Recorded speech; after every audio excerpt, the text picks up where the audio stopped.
안녕하세요. 이 시간에는 그 역사는 하나님을 증거한다 하는 주제로 말씀을 교제하겠습니다. 어떤 그 학자분이 그 역사라는 그 영어 단어 히스토리의 유래를 얘기하면서 히스토리, 역사는 his story, 그분의 이야기, 하나님의 이야기에서 유래했다 하는 이야기를 들어본 적이 있습니다. 그러니까 역사를 잘 살펴보게 되면 이 세상 역사를 섭리하시고 주관하시는 살아계신 하나님을 우리가 볼 수가 있고 알 수가 있다는 것입니다. 여기 이제 종교의 경전들을 제가 올려놨습니다. 다른 종교 경전에는 없고 오직 성경에만 기록된 아주 유일한 내용, 특별한 내용은 뭘까요? 오직 성경에만 미래의 사건을 기록하는 예언이 있습니다. 이 이슬람 경전인 코란에 예언이 하나도 기록되어 있지 않습니다. 그리고 불경에도 미래의 사건인 예언을 기록하고 있지 않습니다. 자, 그런데 성경에는 미래의 사건을 기록하는 이 예언이 얼마의 분량으로 기록되어 있습니까? 27%입니다. 그러니까 성경 기록의 27% 분량이 예언을 기록하고 있는 겁니다. 왜 이렇게 성경은 예언으로 가득 차 있을까요?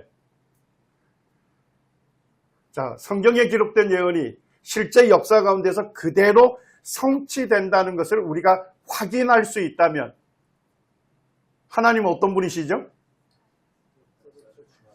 하나님은 미래의 모든 일을 다 아시는 전지하신 분이시죠?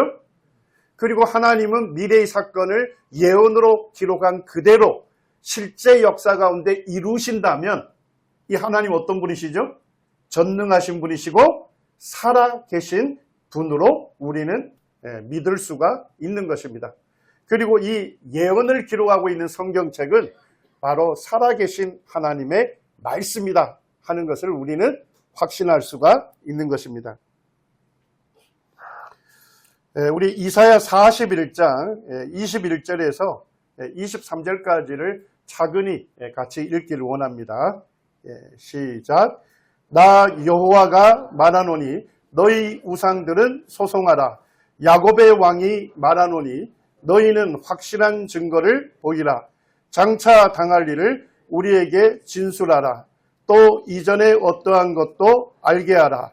우리가 마음에 두고 결말을 알아보리라. 혹 앞으로 올 일을 듣게 하며 뒤에 올 일을 알게 하라. 너희가 신들인 줄 우리가 알리라. 또 복을 내리든지 재난을 내리든지 하라. 우리가 함께 보고 놀라리라.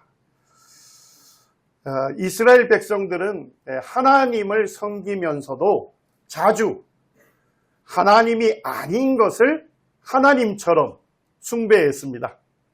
자, 하나님이 아닌데 하나님처럼 찬양을 받는 그 대상을 뭐라고 합니까? 우상이라고 하죠. 우리 한자 그대로 보면 뭡니까? 어리석을 우자에다가 형상 상자를 갖고 있습니다. 어리석은 형상을 가진 존재라는 것입니다.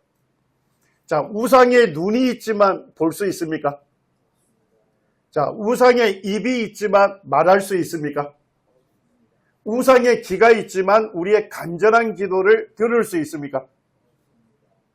우상에 팔이 있지만 우리를 위험한 처지에서 건져낼 능력이 있습니까? 없는 것이죠.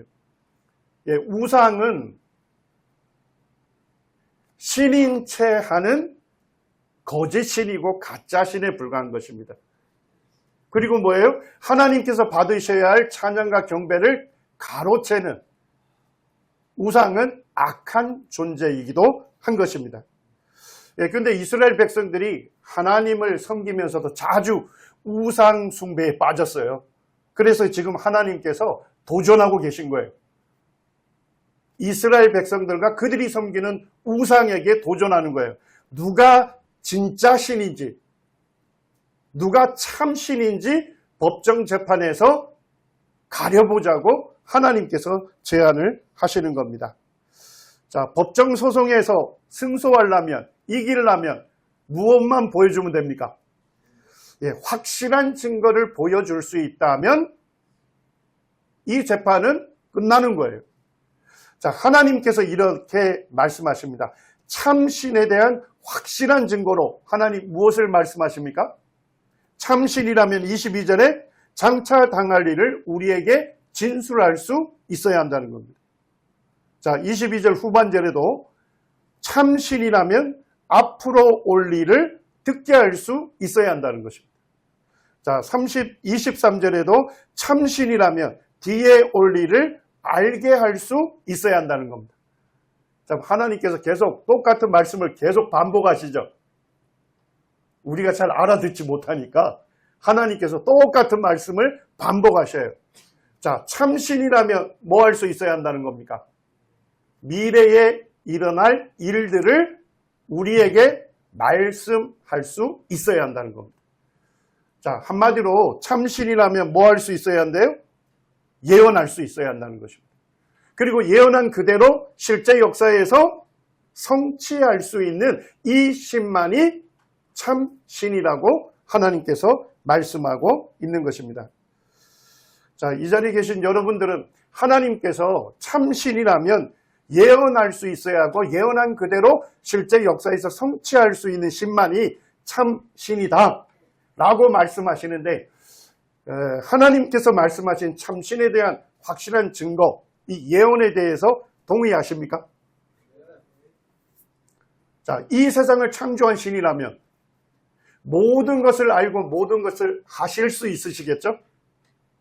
예, 하나님은 천지 만물을 지으신 분이기 때문에 미래의 모든 일을 다 아시는 분입니다. 그리고 성경에 예언으로 기록하게 하셨습니다. 그리고 그 예언을 실제 역사 속에서 성취해 오셨습니다.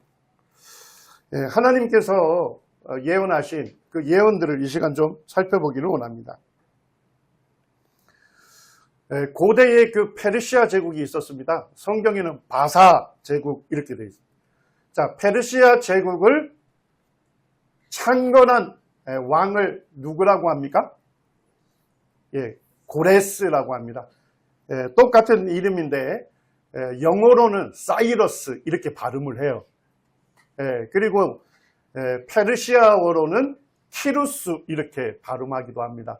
그래서 지금 이제 고등학생들이 배우는 세계사에는 키루스 2세 또는 고레스 대왕이라고 기록이 되어 있습니다. 이란 파사르가다 그 평원에 가게 되면 이 고레스 왕의 돌로 된 무덤이 있어요. 성묘가. 우리가 사진으로 보면 좀 작아 보이는데 높이가 11m나 됩니다. 아주 거대한 고레스 대왕의 무덤이 지금도 남아 있습니다. 근데 이제 제가 성경 이사야서를 읽다가 역사에서 그 유명한 왕인 고레스 왕이 이름으로 여기 성경에 기록이 돼 있어요. 그리고 제가 성경을 연구하다 보니까 더 놀라운 것은 뭐냐면 고레스가 태어나지도 않았는데 고레스가 이 세상에 출생하기 한 100년 전에 선지자 이사야를 통해서 고레스라는 인물이 태어날 것이고, 그리고 이 고레스라는 인물이 미래에 어떤 일을 할 것이다, 이렇게 구체적으로 예언되어 있는 것입니다. 그 놀라운 예언을 좀 살펴보기를 원합니다. 지금 이제 그 파사르가다에 고레스 왕의 궁전이 있었는데 그 궁전 위에 보면 지금 이제 비문이 발견이 되는데 거기에 보니까 나는 왕 고레스다, 이런 비문도 발견이 되어 있습니다.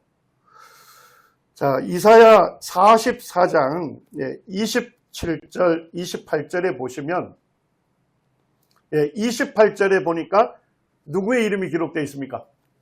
고레스 이름이 기록이 되어 있습니다. 그러면서 하나님 이렇게 말씀하십니다. 고레스에 대해는 이르기를 그는 나의 목자다. 하나님께서 고레스를 하나님의 목자로 택하셨다는 거예요. 하나님의 모든 기쁨을 성취하는 하나님의 목자로 택하셨다는 거예요. 그리고 하나님께서 구체적으로 두 가지 일을 고레스를 통해서 이루시겠다고 말씀하십니다. 자, 첫 번째는 뭡니까? 예루살렘의 대언이 이르기를 중건되리라. 맨 밑에 보면 하는 자니나. 그게 뭔 얘기냐?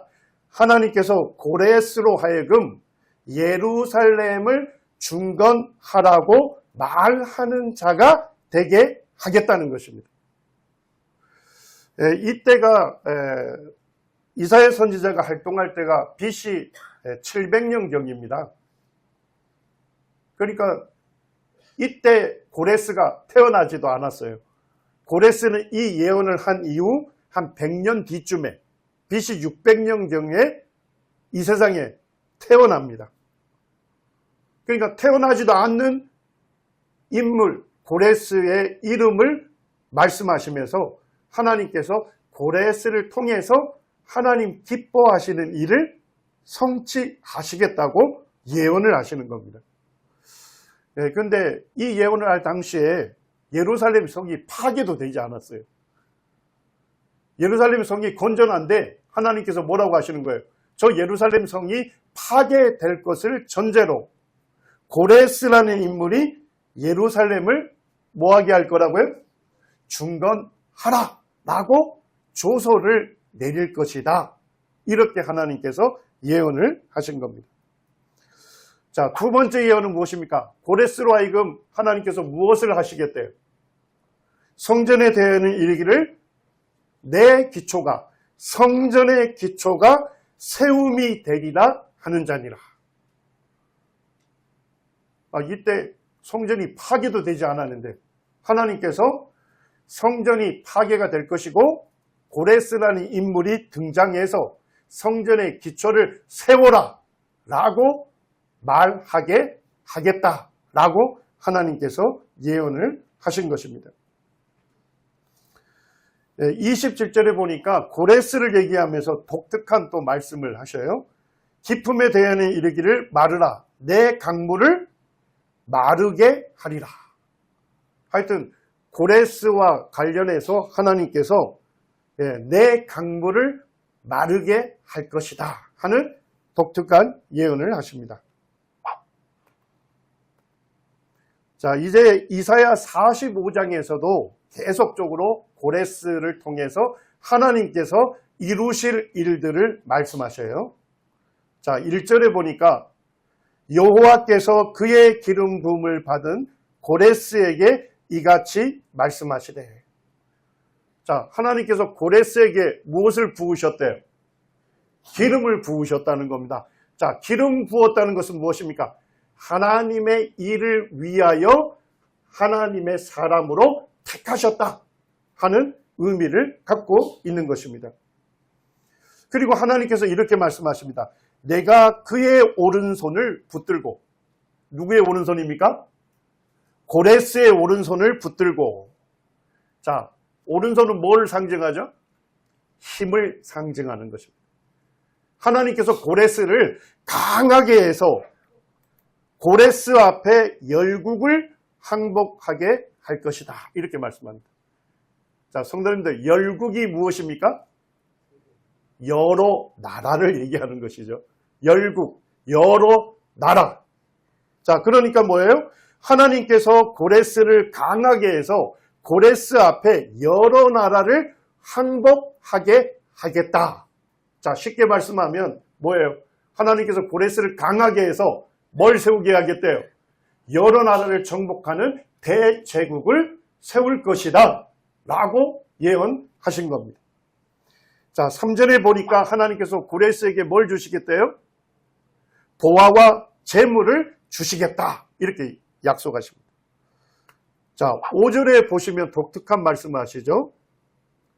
너는 나를 알지 못하였을지라도. 자, 뭔 얘기예요? 고레스는 하나님을 알지 못하였을지라도 나는 고레스의 띠를 동일 것이다 이렇게 말씀합니다. 자, 뭔 얘기예요?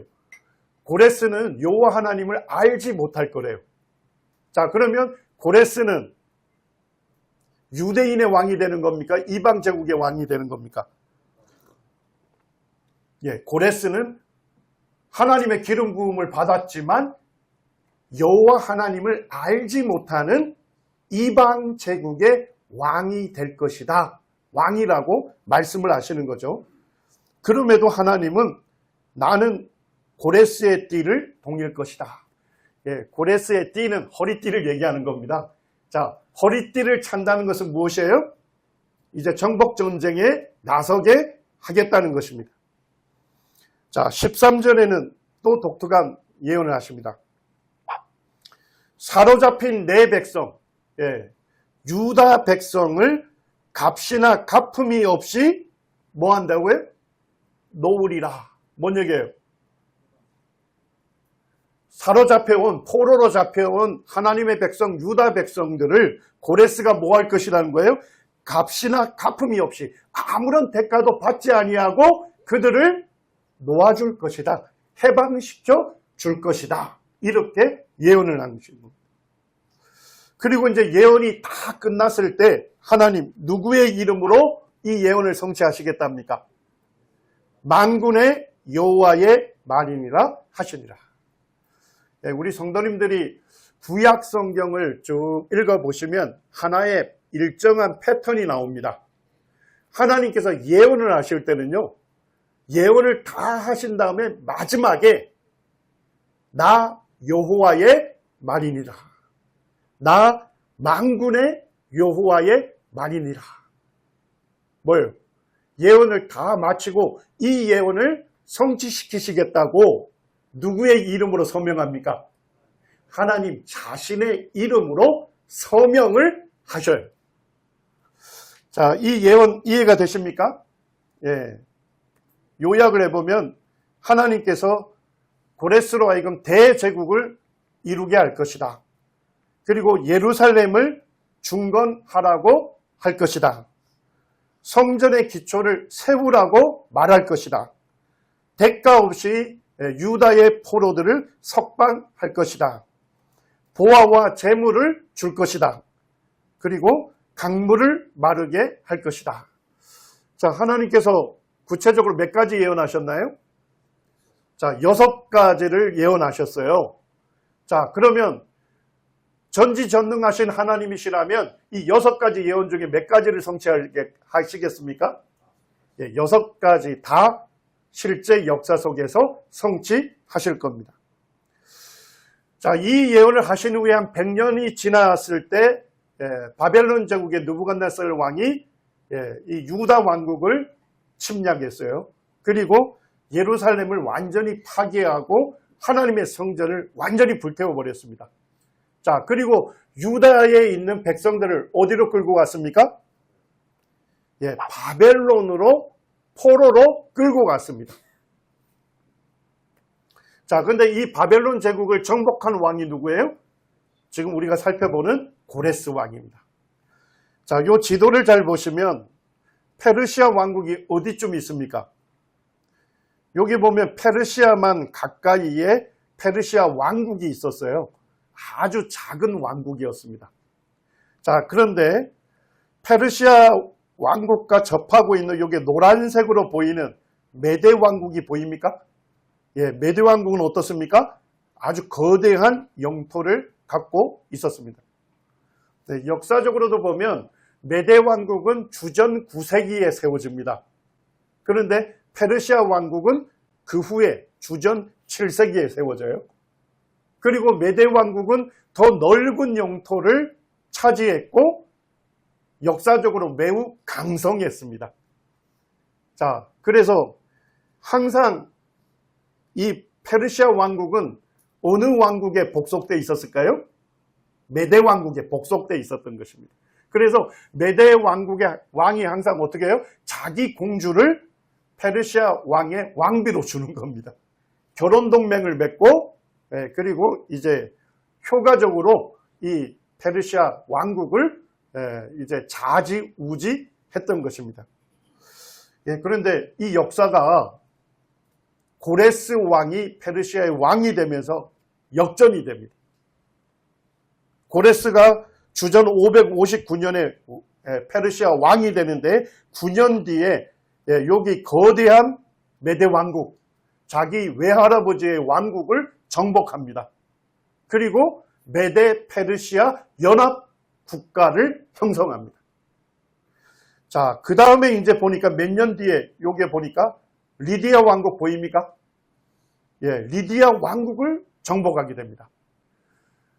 우리 성도님들이 뭐 구글 검색 같은데, 챗GPT 같은데 고대 금생산 제1국가 딱 치시면 리디아 왕국이 나올 겁니다. 리디아 왕국은 고대의 금생산을 제일 많이 하는 국가였어요. 그리고 고레스 왕에게 정복당할 때 리디아 왕국의 왕이 크로에수스였습니다.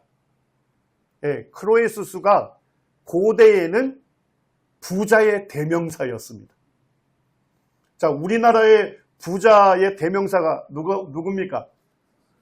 뭐 저희 부모님 세대에는 돈병철 씨였죠. 이제 그의 손자 이재용 씨 정도 되면 부자다 이렇게 얘기하잖아요.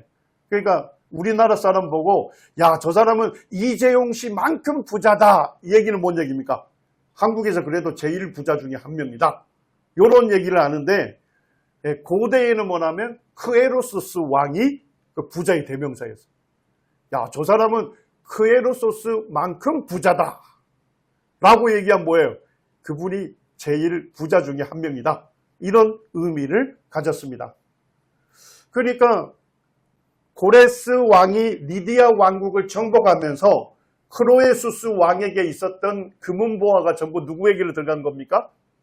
고레스 왕에게로 들어가면서 하나님 뭘 예언하셨죠? 이사야 45장 3절에 보화와 재물을 주겠다 라고 했던 그 예언이 실제 문자적으로 성취가 된 것입니다. 자, 그 다음에 그 이후에 어느 제국을 정복했을까요? 여기에 보면 바벨론 제국을 정복하게 됩니다. 자, 바벨론 제국을 정복하면서 이제 어떻게 된 거예요? 페르시아 제국이라고 하는 명칭을 쓰게 된 것입니다. 자, 하나님께서 뭘 예언하셨나요? 내가 고레스의 오른손을 붙들고 고레스 앞에 열국을, 여러 나라를 항복하게 할 것이다 라고 예언했는데 이 예언이 성취됐습니까? 문자 그대로 고레스 왕에 의해서 페르시아 대제국이 건설이 됩니다. 제가 우리 김아래 형제님하고 함께 대형박물관에 공부하러 갔었는데 그때 이 바벨론 지역에서 발굴된 고대 건축물에 그 벽돌이 거기에 전시되어 있더라고요. 자, 근데 이 벽돌에 보니까 고레스 왕이 자기 인장을 거기다 꽝 찍어놨어요. 근데 거기에 뭐라 써놨느냐? 고레스 세계의 왕 캄비세스의 아들 나는 바벨론의 평화를 정착시켰다. 아, 고레스가 역사를 좀 남겨놓고 싶었던 것 같아요. 그런데 뭐예요? 바벨론 성을 정복하다 보니까 바벨론 성이 어느 정도 파괴가 됐겠죠. 그거를 재건하면서 그 벽돌에다가 뭘 새겨놨어요? 나는 고레스고 세계의 왕인데 어디에 평화를 정착시켰다고요? 결국 바벨론을 정복했다 하는 것을 거기에다가 새겨놔서 굉장히 오랜 세월이 지났는데도 지금 보존되어 있습니다. 박물관 안에. 그리고 이제 에스라 1장에 보게 되면 에스라 1장 1절에서 바사왕 고레스 원년에, 바사는 어딜 얘기하죠? 페르시아. 페르시아 왕 고레스 원년은 언제를 얘기하냐면 바벨론 제국을 정복한 해를 얘기하는 겁니다. 바벨론 제국을 정복했을 때부터를 이제 페르시아 제국의 원년으로 보고 결국 이 고레스의 원년으로 기록을 합니다. 여호와께서 하신 말씀을 이루려고 뭘 내립니까? 그가 온 나라에 공포도 하고 뭐도 내려요? 조서도 내립니다. 고레스 왕이. 자, 근데 조서의 내용이 무엇입니까? 유다 예루살렘의 성전을 건축하라 하셨나니. 고레스가 뭡니까? 바벨론 제국 정복하고 대제국을 건설하면서 바로 그해 원년에 무슨 조서를 내린 거예요? 예루살렘 성을, 예루살렘의 성전을 건축하라고 하는 구체적인 조서를 내린 것입니다. 자, 그럼으로써 뭐예요? 성전에 이르기는 내 기초가, 성전의 기초가 세우리라 말하는 자니라 하는 이 예언을 구체적으로 성취하게 된 것입니다. 예전에 서남대 대학생들 대상으로 성경 공부를 하는데, 그때 이 고레스 왕에 대한 예언을 다뤘어요. 끝난 다음에 학생 한 명이 와서 저에게 묻는 거예요. 아니, 이사야 44장과 45장에서 예언했다고 하고, 그리고 그 예언이 성경 에스라 1장에서 성취됐다고 하면, 아니 성경에서 예언하고 성경에서 성취됐다 이렇게 증거를 제시하면 그걸 어떻게 신뢰할 수 있습니까? 자, 제자의 질문이 좀 이해가 되십니까? 예, 그래서 제가 그때 제시했던 게 이 고레스 왕의 원통 비문이었습니다. 예, 실제 페르시아 제국의 고레스 왕이 내렸던 조서를 기록하고 있는 그 원통 비문이 고고학적으로 발굴이 된 것입니다. 자, 그리고 여기에 뭐라고 기록되어 있냐? 메데와 페르시아의 왕 고레스의 법령이다. 바벨론의 포로를 석방하고 그들의 성전 재건을 뭐하라고요? 지원하라고 하는 구체적인 고레스 왕의 조서가 여기에 기록되어 있습니다. 고레스 왕의 원통 비문이 발견되면서 이 에스라 1장이 실제 역사적 사건이었다 하는 것을 증명해 줬죠? 맞습니까? 그 다음에 무엇을 증명해 줍니까? 이사야 44장 28절에 기록된 예언이 실제 역사 가운데 성취됐다는 것을, 예언이 성취되었음을 증명해 주는 놀라운 유물이 되는 것입니다. 제가 이제 고레스 원통 비문을 대형박물관 가기 전까지는 책을 통해서 봤거든요. 그래서 이 비문이 굉장히 큰 줄 알았어요. 예, 그런데 갔더니까 아담하더라고요. 예, 우리 송영길 형제님 옆에 있으니까 아주 귀엽게까지 하죠. 예, 이 원통 비문이 큰 것이 아니었어요. 한 22.5cm 정도 되는 비문인데 거기에 보면 깨알같이 아카드어로 기록이 되어 있습니다. 그래서 거기 대형박물관에서 이제 그 큐레이터라고 하죠. 큐레이터가 설명하는 그 내용을 저희가 들었는데 그렇게 얘기하는 거예요. 대형박물관에 수많은 유물들이 있지만 이 고레스 왕의 원통 비문은 그 많은 유물 중에서 가장 유명한 비문 중에 하나다라고 얘기를 하더라고요. 이 고대의 역사가인 요세푸스가 유대 고대사를 기록을 해놨습니다.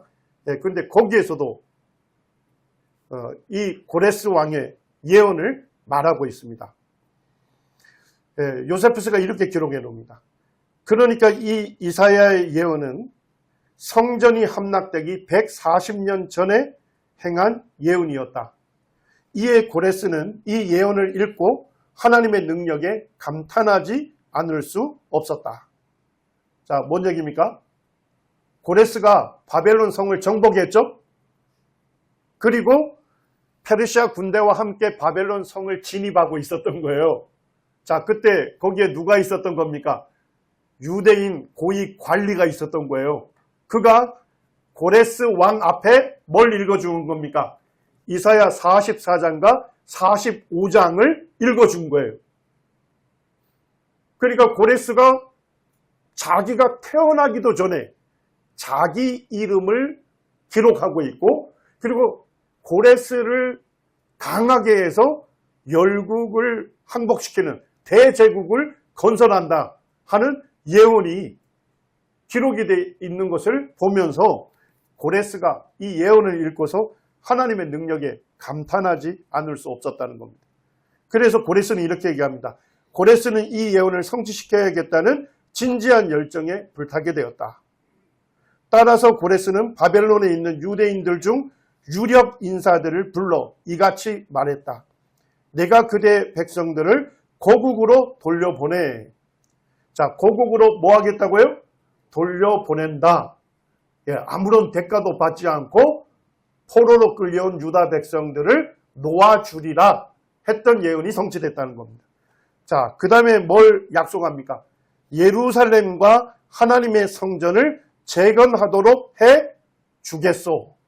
내가 이 일에 그대들을 돕도록 하겠소.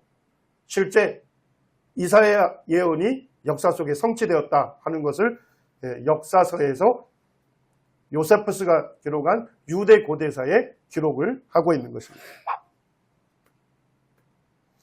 에스라 5장에 보면 고레스 왕이 명령을 내리죠. 하나님의 성전을 제자리에 건축하라 하매, 이제 포로로 끌려갔던 유다 백성들이 예루살렘에 와서 제일 첫 번째 한 일이 뭘까요? 예루살렘의 하나님의 성전에 지대를 놓았다 이렇게 되어 있습니다. 지대가 뭡니까? 기초를 놓았다 하는 것입니다. 그럼으로써 이사야 44장 28절에 내 기초, 성전의 기초가 세움이 되리라 하는 자니라 하는 그 예언의 말씀이 문자 그대로 성취가 된 것입니다. 자, 성도님들 이 예언이 이해가 되십니까? BC 700년경에 이사야 선지자가 고레스에 대해서 예언을 했습니다. 그리고 100년 뒤쯤에 고레스가 태어난 거예요. 그리고 BC 538년에 고레스 왕이 조서를 내림으로써 성전의 기초가 세워지게 된 것입니다. 이 예언에서 마지막 하나를 좀 다루겠습니다. 다니엘서에 보게 되면 아주 놀라운 말씀이 기록이 되어 있습니다. 자, 지금 고레스가 페르시아 대군을 이끌고 바벨론 성을 정복하러 왔잖아요. 자, 그런데 그때 바벨론 제국의 마지막 왕이 누구였습니까? 성경에 보니까 벨사살 이렇게 되어 있습니다. 자, 근데 벨사살 왕이 아니 고레스가 말이죠. 메대를 정복시켰죠. 정복했죠. 그 다음에 리디아 왕국을 정복했잖아요. 자, 그러면 이제 그 주변에 바벨론 제국밖에 없는데 이미 고레스 왕이 강성한 왕이라는 게 알려졌잖아요.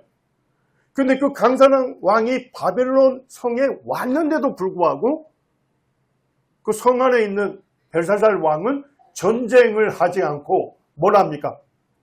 장군들과 고위 관료를 모아놓고 하나님의 성전 예루살렘에서 가져온 뭐예요? 성전 기물에다가 술을 따르고 잔치를 엽니다. 자, 이게 이해가 되십니까? 고레스에 강성한 대군이 왔는데 대비해서 전쟁할 태세를 준비를 하지 않고 그 성 안에 있는 벨사살 왕이 그냥 자기 장군들과 군대들과 함께 술 파티를 했다니까요. 왜 그랬을까요? 바벨론 성은 난곡불락 요새였습니다. 바벨론 성은요, 삼중성이었습니다. 뭔 얘기예요? 한 성벽을 무너뜨리더라도 두 개의 성벽이 또 가로막고 있는 겁니다. 그리고 성벽과 성벽 사이에 뭐가 있습니까?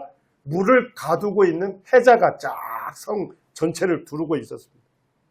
성벽의 높이가 45m에서 50m였습니다. 성벽의 두께가 24m였습니다. 전차 5대가 동시에 달릴 수 있는 두께였습니다. 그리고 헤로도토스라고 하는 역사가가 기록한 거에 보면 성 중앙으로 뭐가 흐르고 있습니까? 유프라테스 강이 흐르기 때문에 전부 포위를 할지라도 식수의 어려움이 없었죠. 그 다음에 헤로도토스가 기록한 거에 보면 바벨론 성이 정복될 당시에 그 성 안에 있는 사람들이 먹을 식량이 20년치를 보유하고 있었다는 것입니다. 좀 이해가 되시나요? 그러니까 고레스가 강성한 왕이기도 하고 대군을 이끌고 왔음에도 불구하고 벨사살 왕은 어떤 자신감이 있었습니까? 너희들이 올지라도 바벨론 성만큼은 정복하지 못한다 하는 그와 같은 자긍심이 있었던 겁니다. 역사에서 기록한 이런 내용들은 사실일까요? 여기 독일의 그 로버트 콜데바이라고 하는 고고학자가 있습니다. 이 사람이 역사서를 읽고서 바벨론 성이 있었던 이라크 남부를 갔습니다. 발굴을 하려고. 그런데 바벨론 성, 그 찬란한 성이 이 도시가 역사가들에 의해서 기록이 되어 있는데 가보니까 뭐예요? 아무런 성벽도 하나도 안 보이고 전부 뭐예요? 모래로 덮여있는 사막만 보이는 거예요. 그런데도 콜데바이가 어떻게 하냐? 이라크 사람들을 돈을 주고 인부를 사가지고 모래를 파헤치기 시작합니다. 근데 한 20m 파헤치니까 뭐가 지금 드러나고 있습니까? 모래에 파묻혀 있었던 바벨론의 성벽들이 지금 드러나고 있는 것을 사진을 찍어 놓은 것입니다. 그래서 여기에 보면 사람이 요만하거든요. 지금 사람이 작은데 모래에 파묻혀 있는 지금 성벽들, 거대한 성벽들이 드러난 거예요. 자, 그러니까 성벽의 두께가 24m라는 얘기는 뭘 얘기하는 거예요? 발굴한 고고학자들이 뭐 한 거예요? 줄자로 재서 24m였다. 이런 식으로 발표를 하게 된 겁니다. 요거 발굴해서 요 유적들을 어떻게 했을까요?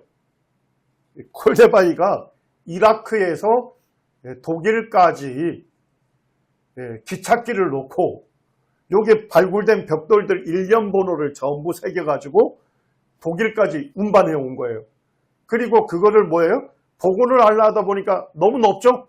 40m가 높잖아요. 그래서 축소 복원을 한 다음에 그 위에다가 지붕을 씌운 겁니다.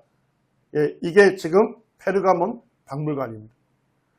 우리 성도님들이 여기에 보시는 요 페르가몬 박물관에 있는 이슈타르라고 하는 바벨론 성의 문이에요. 근데 요거는 자가가 아닙니다. 모조품이 아니고 2600년 동안 모래에 파묻혀 있었던 그 벽돌들을 그대로 축소 복원해 놓은 겁니다. 이렇게 거기 가면 그 모래에 파묻혀 있었던 벽돌들 다 파가지고 거기에 전시해 놓고 있어요. 제가 이제 좀 그 대형 박물관들을 몇 군데 가봤어요. 큰 박물관. 대형 박물관 가봤죠? 그 다음에 이스탄불의 고고학 박물관. 요것도 4대 박물관 중에 하나예요. 그 다음에 이제 프랑스 파리에 있는 루브르 박물관을 갔어요. 세계 4대 박물관 중에 3곳을 제가 가봤는데, 근데 놀랍게도 뭐가 많이 전시되어 있었을까요?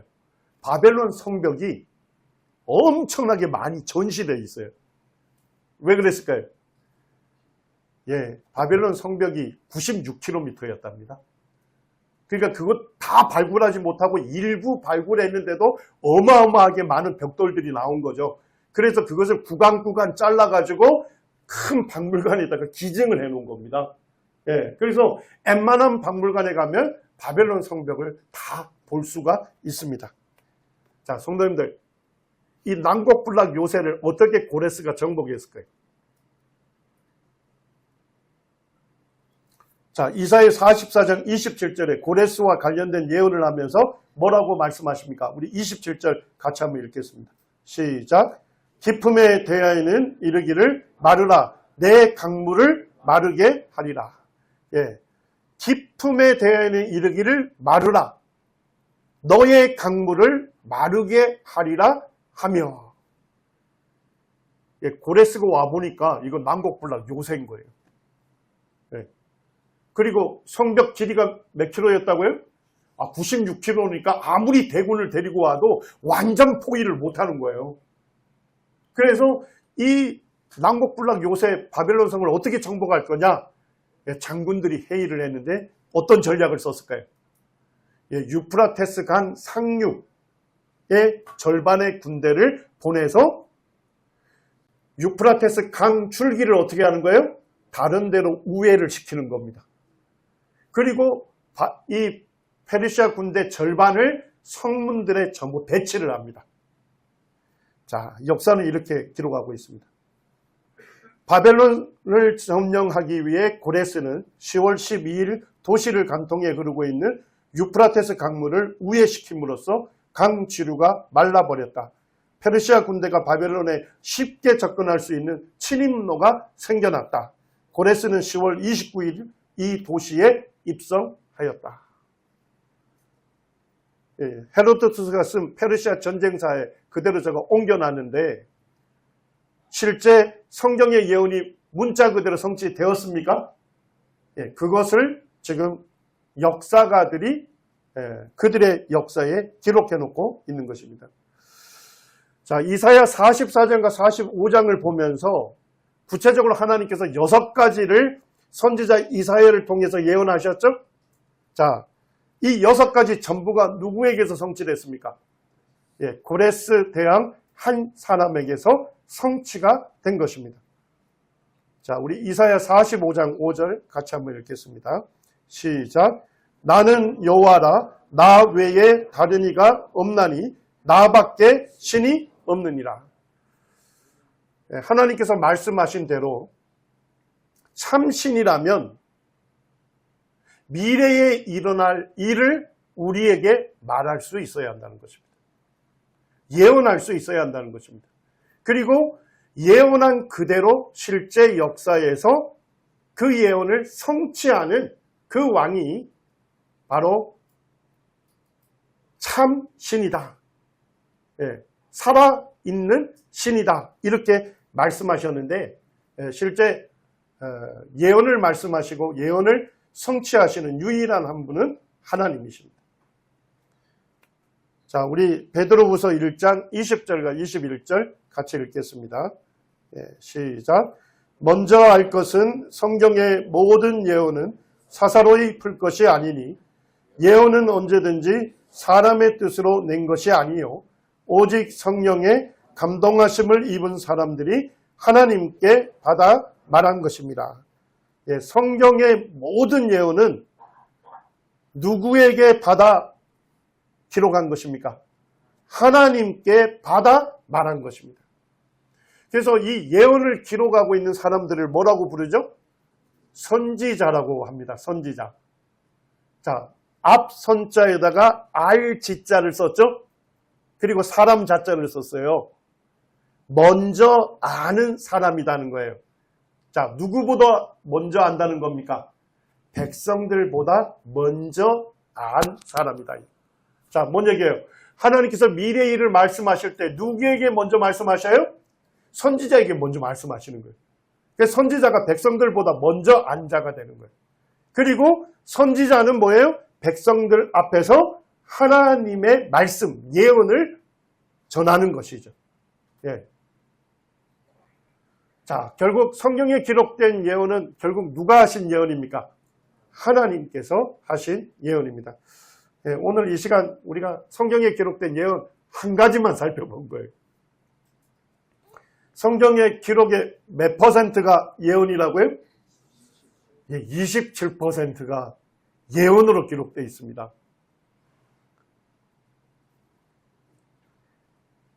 시간이 제한됐기 때문에 한 가지 예언만 우리가 살펴본 것이에요. 네. 그리고 성경에 기록된 예언 중에서 오늘날 우리 눈앞에서 확인 가능한 예언들도 있습니다. 자, 여러분들 어떻게 이 성경을 하나님의 말씀으로 믿을 수 있습니까? 성경은 누구의 말씀입니까? 하나님의 말씀인 것입니다. 예. 예언을 기록하고 있는 이 성경은 바로 살아있는 하나님의 말씀이다 하는 것을 알 수가 있는 것입니다. 예, 제 간증을 짧게 하고 마치겠습니다. 제가 이제 있던 그 마을, 우리 형제자매님들이 그 마을 한번 여러 번 가보셨죠? 수양의 사천 진리, 어부들이 사는 마을입니다. 제가 6살 때 전도자가 저희 마을에 와서 복음을 전하기 시작했어요. 그런데 어른들 대상으로 전한 것이 아니라 주일학생들 대상으로 전했습니다. 교회 시작이 주일학생들이었어요. 아이들을 동네에 있는 저희 밑에 집 그 집의 사랑방을 빌려서 아이들 한 20명을 앉혀놓고 그 아이들에게 성경을 가르치기 시작했어요. 네. 그리고 6개월이 지나니까 이제 겨울이 되는데 더 이상 그 집을 쓸 수가 없었어요. 왜냐하니까 어부들은 겨울이 되면 방에서 근무를 짓거든요. 네. 그러니까 전도자분이 뭐라고 했냐면 그 어린 아이들에게 너희들이 기도하고 부모님에게 가서 우리 집에 있는 한 방을 성경 학교를 위해서 내어줄 수 없냐고 물어보라고 한 거예요. 와, 대단하죠? 근데 아이들이 기도하고 부모님에게 물어본 아이들이 있었어요. 예. 그 중에 장경자라는 저희 선배가 있었는데 어머니한테 얘기를 한 겁니다. 근데 어머니가 허락을 했어요. 그리고 그 집에 들어간 거예요. 예. 들어가서 아이들 대상으로 복음을 전하고 있는데 부엌에서 나무를 떼고 있는 모친이 이제 복음이 관심이 있으니까 옛날 창호지 아시죠? 침 발라가지고 구멍을 내고 들은 거예요. 그러니까 형제님이 그걸 알고서 더 막 크게 복음을 전한 거예요. 모친이 그 구멍 사이로 복음을 듣다가 예수님을 믿고 구원받으십니다. 그리고 자기 집 옆에 넓은 방을 아이들을 위한 성경 공부 장소로 내줍니다. 그리고 어른들에게 복음이 전해지니까 집에 붙어 있는 밭이 있었어요. 밭 전체를 교회에다 내어주었어요. 그래서 그 밭에다가 예배당을 짓게 됩니다. 제가 거기서 주일학생으로 성장을 했어요. 그러다가 이제 제가 중학교 들어가면서 교회를 안 나갔어요. 주일날 그 아침에 정말 재밌는 프로가 나오는 거예요. 그래가지고 이제 제가 안 나가다가 고등학교 1학년 때 제 1년 선배가 자꾸만 복음 집회가 있다고 하루만 참석하자고 자꾸만 권하더라고요. 그래서 저도 하루만 참석하겠다 하고 이제 사천 진리 예배당을 간 겁니다. 갔더니까 저하고 이름이 똑같은 전도자 이름이 써져 있어요. 김종만이라고. 지금 생각하면 저하고 키도 좀 비슷하고. 제가 그 당시에는 굉장히 날씬했는데 이제는 그 형제님만큼 이제 체격도 좀 비슷해졌는데, 그 형제님이 성경에 기록된 예언이 실제 역사에서 성취된 것을 하나씩 말씀을 하셔. 그리고 지금 우리 눈앞에서 확인 가능한 요한계시록 예언이 성취되고 있다는 것을 하나씩 얘기하는데, 고등학교 1학년밖에 안 된 학생 마음에 이 성경이 예전에는 좋은 교훈을 이야기하는 이야기 책인지 알았는데 성경에 기록된 예언이 실제 역사 가운데 그대로 성취되는 것을 하나씩 듣는데 제 마음에 이 성경이 살아있는 하나님의 말씀으로 믿어지더라고요. 그래서 제가 이 성경이 기록된 예언이 실제로 이루어졌다면 이 성경에서 말씀하고 있는 죽음 이후의 심판과 그리고 하나님을 거절한 죄인이 들어가는 영원한 지옥이 있음을 저는 사실로 받게 됐어요. 그러면서 저는 두려운 마음 가운데서 이 복음을 듣게 되었고 하나님의 아들이신 예수 그리스도가 나를 사랑해서 나 같은 사람을 사랑해서 자신이 십자가를 자원하셨고 십자가에서 나의 모든 죄를 짊어지시고 죄인인 내가 받아야 할 모든 죄에 대한 형벌을 예수님이 직접 다 받아주셨다는 그 사랑의 복음을 들으면서 제 마음이 녹아난 거예요. 하나님의 아들이신 그분이 이 세상에 오셨을 뿐만 아니라 나를 죄에서 구원하시기 위해서 자신의 삶을 사람을 위하여 살았을 뿐만 아니라 자신의 목숨까지도 십자가에 내어주시고 자신의 죽음을 통해서 나의 모든 죄가 용서받게 하여 주신 그 놀라우신 그 예수님을 제가 제 삶의 주님으로 믿고 영접하게 됐어요. 그 이후로 지금 이제 40년 넘는 생애 동안 이분의 말씀을 연구하고 이분이 말씀하신 그대로 이 세상 역사를 주관하시고 인도에 가시는 전지전능하신 그분이 저의 삶의 주인이시다 하는 그 참 놀라운 사실들을 제가 발견해 가면서 제 삶을 그 주님께 더 드릴 수가 있었어요. 그 크신 하나님이 제 안에 살아 계시고 제 삶 속에서 역사해 가시는 놀라운 하나님이신 것을 인해서 감사를 드립니다.